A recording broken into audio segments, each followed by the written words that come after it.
¿A quién no le ha llegado alguna vez un correo o, bueno, una carta inesperada relacionada con su actividad en Internet? Uf, sí. Ya sea un aviso del proveedor de Internet, como pasa en Reino Unido, o algo más intimidante, como esas cartas de bufetes alemanes tipo From Legal. Sí, suenan bastante. Suena familiar, ¿verdad? Pero bueno, genera mucha confusión sobre qué es legal y qué no al compartir o descargar archivos online. Totalmente. Y ese es justo el meollo que vamos a explorar, el laberinto de los derechos de autor en la red, especialmente con el intercambio de archivos P2P, peer-to-peer. Ajá. Veremos cómo distintos países, sobre todo aquí en Europa, intentan ponerle puertas al campo, con resultados, bueno, muy dispares. ¿Y en qué nos basamos para esto? Pues mira, hemos revisado un montón de material. Leyes como la Digital Economy Act británica o la Hadopi francesa, análisis sobre si funcionan o no sus avisos y multas, la propia tecnología P2P y BitTorrent, cómo está el tema en España, noticias frescas de Italia y, claro, el debate ético de fondo, que no es poco. Vale, perfecto. Pues nuestra misión hoy es, digamos, arrojar algo de luz sobre este panorama tan complejo. Eso es. ¿Qué estrategias se usan? ¿Sirven para algo realmente? ¿Cuáles son los debates clave? ¿Intentaremos hacerlo sin ahogarnos en jerga legal, buscando una perspectiva clara y útil? Un buen reto. Vale, pues vamos a desgranar esto. Primero, lo básico. Para que todo el mundo esté en la misma página. ¿Qué es eso del P2P? Venga. Simplificando mucho. Imagina que en vez de bajar un archivo de un único sitio, un servidor, que se puede colapsar. Que se satura, claro. Exacto. Pues los usuarios, los peers o pares, comparten trocitos de ese archivo directamente entre ellos. BitTorrent es el sistema P2P más conocido para esto. Es muy diferente a la descarga tradicional de un servidor. Y lo interesante es cómo mejora la eficiencia. El P2P es más robusto. Si un usuario se va, bueno, si un peer se desconecta, otros tienen los trozos que faltan. Ah, claro. Además, reparte la carga del ancho de banda, así que las descargas suelen ir más rápido. La clave es que mientras descargas trozos, también estás subiendo otros a la vez. O sea, compartes mientras bajas. Eso es. Incluso partes que aún no tienes completas del todo. Es importante insistir en que el P2P es solo tecnología, es neutro. Una fuente lo definía bien. Decía algo como, el intercambio de archivos peer-to-peer es solo una tecnología diseñada para optimizar cómo se distribuyen los bits, los archivos, en Internet. Busca la eficiencia. Exacto.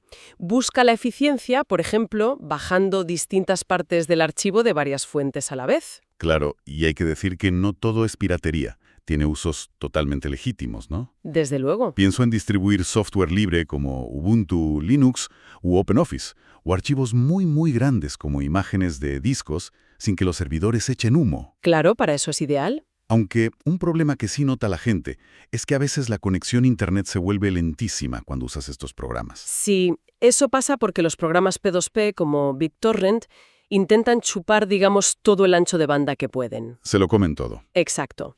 Pero bueno, se puede controlar. Casi todos traen opciones para limitar la velocidad de subida y bajada, los llamados throttles. Ah, vale. También hay programas específicos como un tal Cephospeed, que mencionan las fuentes, que pueden priorizar el tráfico. Si estás navegando, le quitan prioridad al P2P para que no te vaya lento. Útil. Y ojo, también hay riesgos de seguridad, claro. Archivos falsos, con virus. Uf, sí. El malware. Exacto.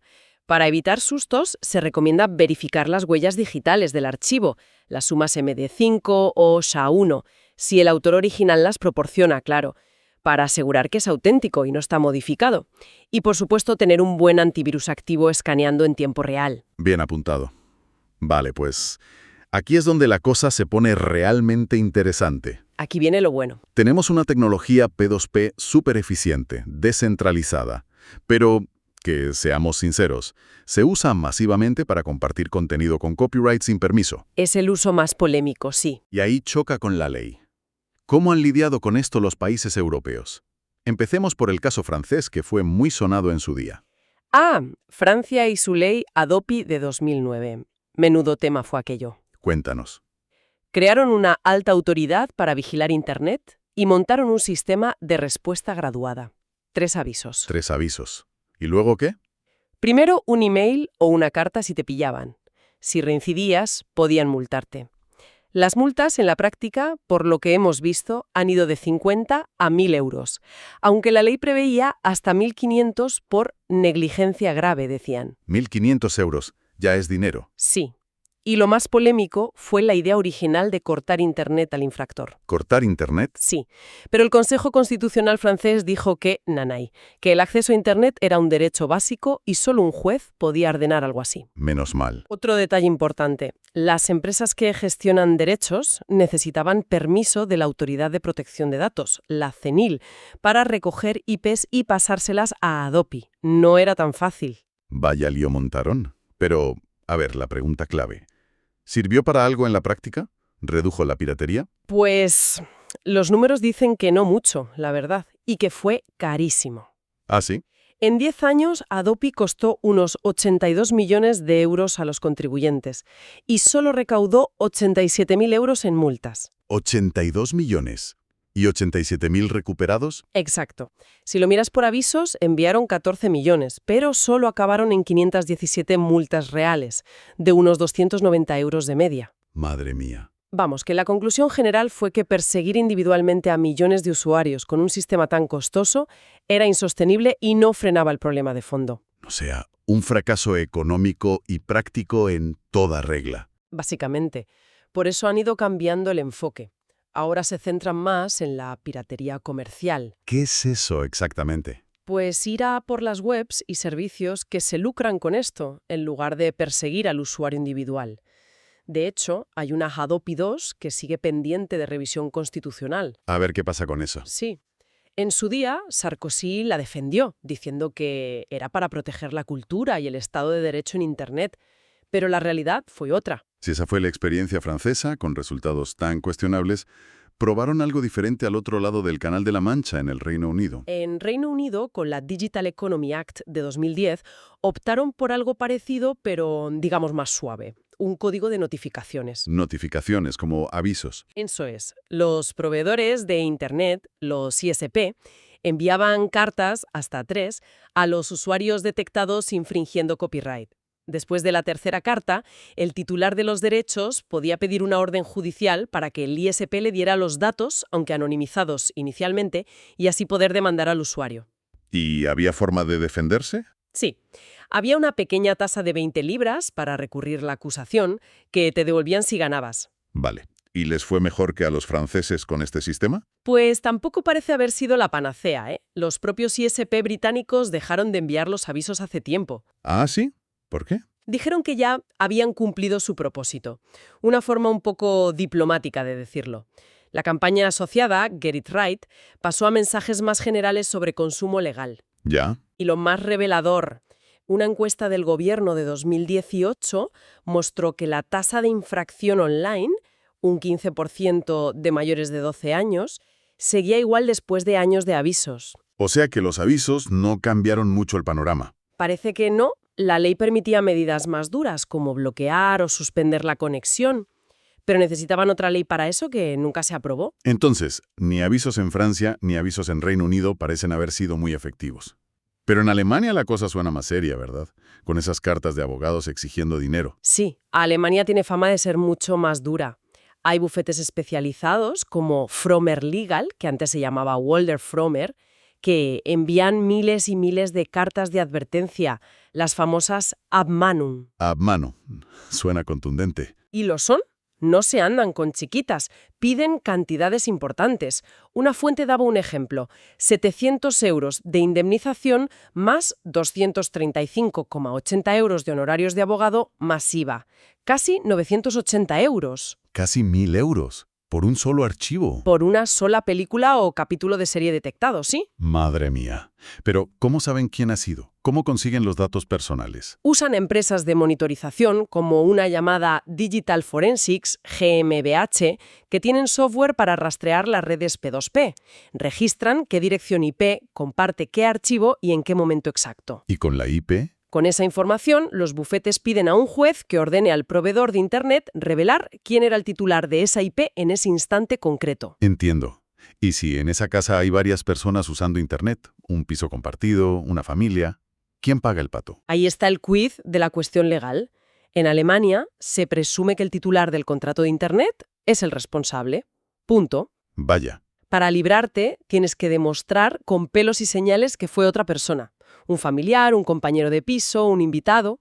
Pero ojo, tras una sentencia europea, no vale solo con dar un nombre. No basta decir, fue mi primo. No. Tienes que explicar detalladamente cuándo y cómo usó esa persona la conexión.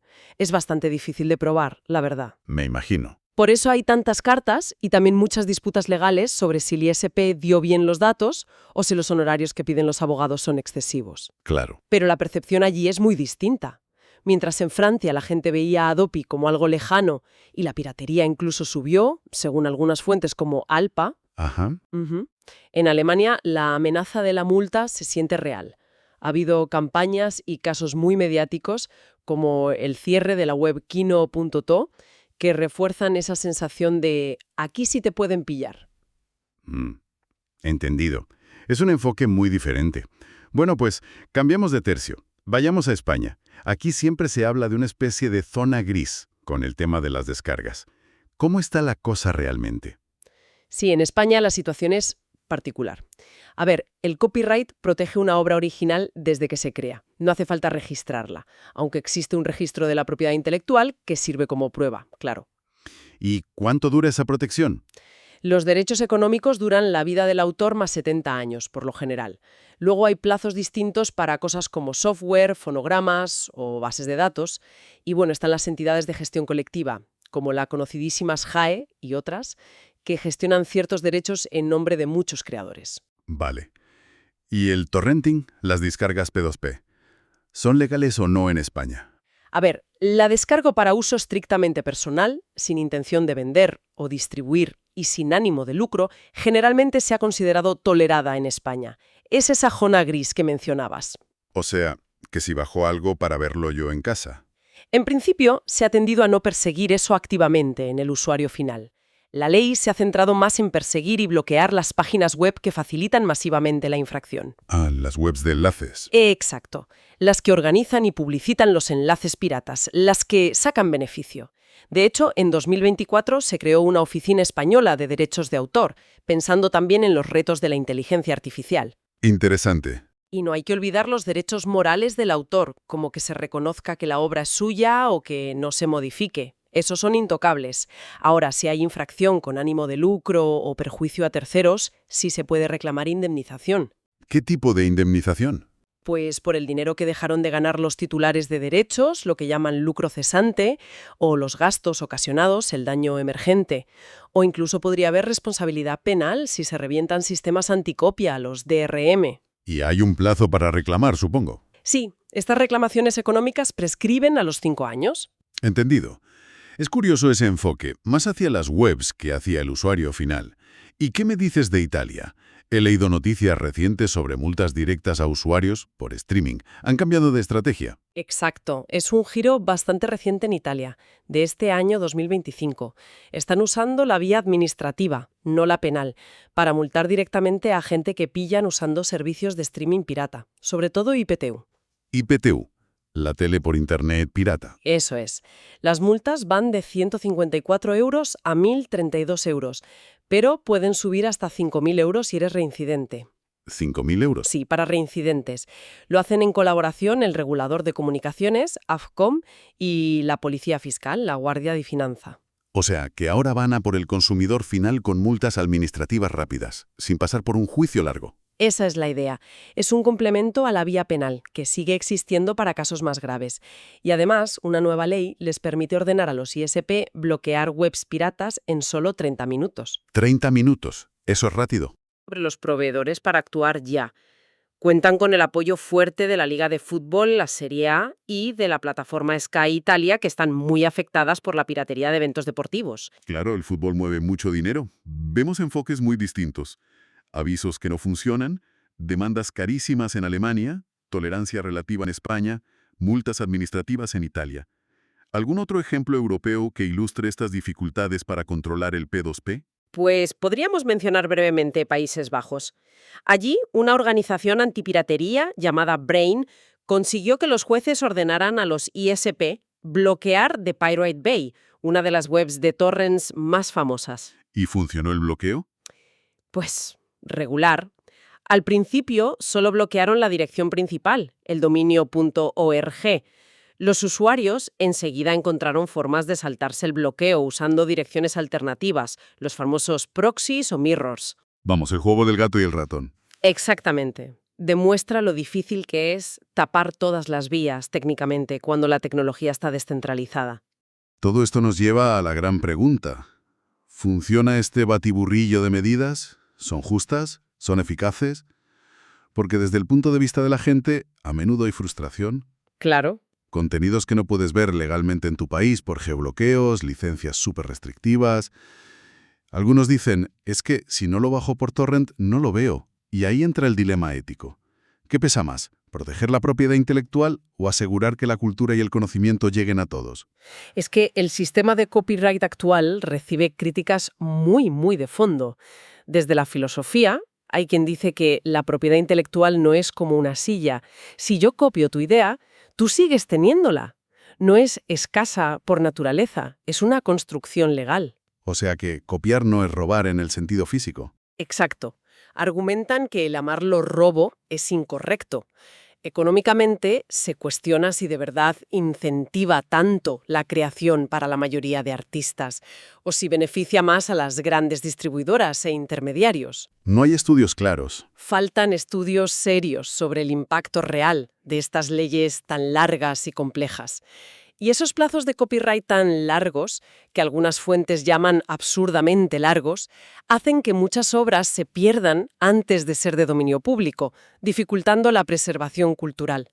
Obras huérfanas que nadie sabe de quién son los derechos. Entiendo. Y más allá de lo filosófico o económico, ¿qué problemas sociales o éticos se plantean? Pues se denuncia que a veces las leyes de copyright se usan para callar críticas, frenar la competencia o complicar la investigación. Se habla de abusos de la ley DMCA en Estados Unidos, por ejemplo. Silenciar voces críticas. Sí.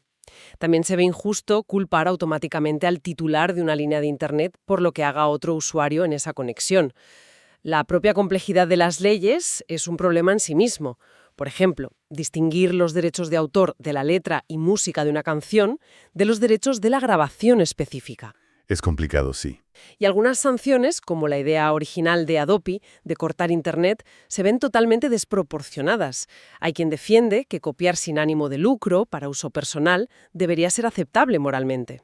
Y la tecnología siempre por delante. Claro, insistir en que P2P o torrent son herramientas neutras. Perseguirlas porque se usan mal frena la innovación. Son la base de cosas como blockchain o la web descentralizada. La ley siempre va por detrás de la tecnología. Y como vimos con Adobe, la persecución no elimina la piratería, solo la transforma. La gente se va al streaming ilegal, a las IPTVs o usa VPNs para ocultarse. También está la visión del creador, que a veces se siente atrapado en este sistema. Una de las fuentes que consultamos es un músico, que cuenta sus problemas en YouTube. ¿Ah, sí?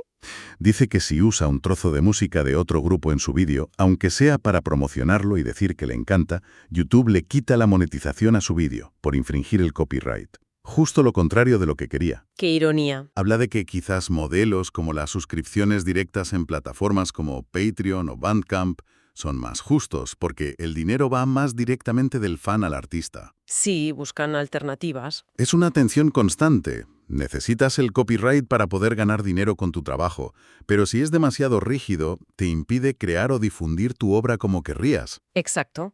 Y claro, con todo este panorama de riesgos, que te rastreen, que te llegue una carta pidiendo un dineral, que te multen o simplemente bajarte un virus sin querer, pues la gente busca maneras de protegerse. Es lógico.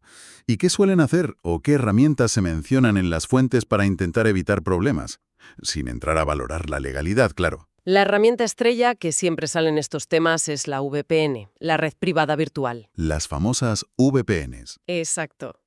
Lo que hace una VPN, básicamente, es ocultar tu dirección IP real y cifrar tu conexión. Así, es mucho más difícil para tu proveedor de Internet o para esas empresas que vigilan el P2P saber quién eres y qué estás haciendo online. Vale, enmascara la identidad. Eso es. Otras precauciones que se mencionan son Tener un buen antivirus siempre activo y actualizado, fijarse bien en qué tipo de archivo bajas, que un vídeo no sea en realidad un programa ejecutable.exe, por ejemplo. Cuidado con las extensiones de archivo. Exacto. Usar webs o comunidades de torrents que tengan cierta reputación de ser más seguras, tener el programa cliente P2P actualizado a la última versión y usar la opción Kill Switch de la VPN. ¿El kill switch? ¿Qué es eso? Es una función de seguridad importante. Si la conexión VPN falla por un momento, por lo que sea, el Kill Switch corta automáticamente toda tu conexión a Internet, para que tu dirección IP real no quede expuesta accidentalmente ni por un segundo. Ah, ¿una medida de seguridad extra? Sí, por supuesto, describir estas herramientas es solo informar sobre lo que se comenta en las fuentes que hemos consultado. No significa que estemos aprobando ninguna actividad ilegal, quede claro. Por supuesto. Bueno, pues menudo viaje. Entonces, ¿qué sacamos en claro de todo esto? Pues, Por un lado, una tecnología P2P muy potente, muy eficiente para compartir archivos. Por otro, un montón de intentos en Europa por controlarla cuando se usa para infringir copyright. Avisos que no funcionaron, multas directas, demandas millonarias, bloqueos de webs, que a veces se saltan fácilmente. mucha variedad de enfoques, sí. Y mientras sigue el debate sobre si algo de esto sirve realmente, cuánto cuesta, si es justo, y sobre qué demonios hacemos con el copyright en plena era digital, ¿no? Totalmente. Lo que está claro es que no hay varitas mágicas. La tensión sigue ahí, es palpable. Cómo equilibrar los derechos de los creadores a vivir de su trabajo, el derecho de la sociedad a acceder a la cultura y la información, el fomento de nuevas tecnologías que pueden usarse para bien y para mal, y la privacidad de los usuarios en la red. Un equilibrio muy delicado. Muy delicado. Cada país prueba una cosa, con sus ventajas e inconvenientes, pero nadie parece haber dado con la fórmula perfecta que contente a todos y funcione sin problemas. Y esto nos deja pensando, si la tecnología siempre parece ir un paso o varios pasos por delante de la ley, ¿cómo sería un sistema de derechos de autor realmente adaptado al futuro digital? Buena pregunta. Uno que de verdad consiguiera apoyar la creación y a la vez facilitar el acceso universal al conocimiento y la cultura, en lugar de ponerlos siempre en bandos opuestos como parece que ocurre ahora. Ahí queda la reflexión para todos.